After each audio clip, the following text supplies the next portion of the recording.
There's nothing in the world that's lovelier to see than a truly happy home and happy family.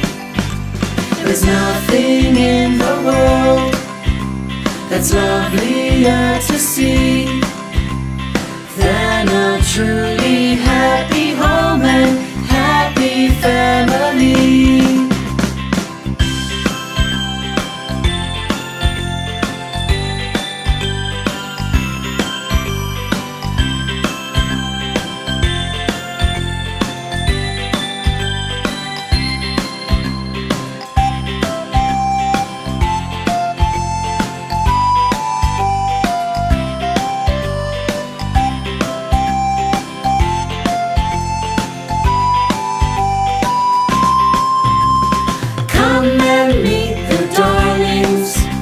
You'll love them at first sight.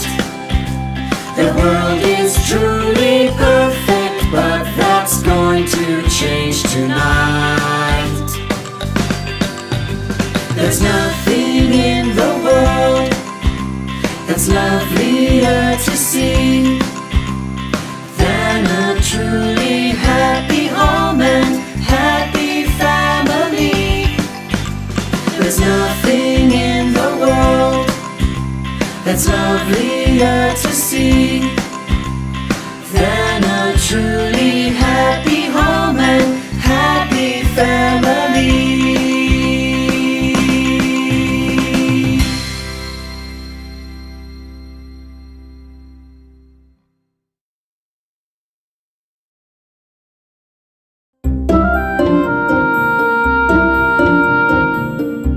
Episode 1.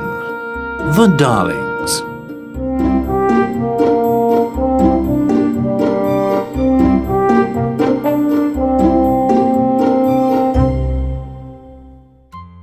The Darling family lived in London.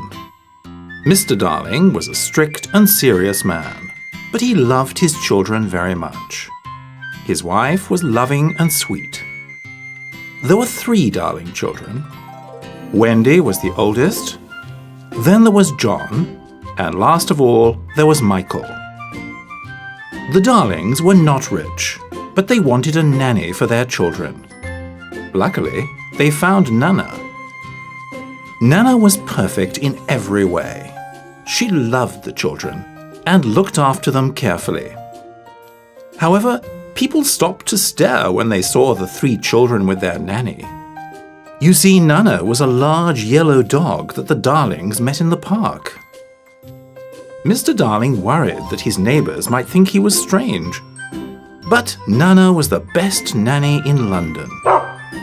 She kept the children safe, and she made them very happy.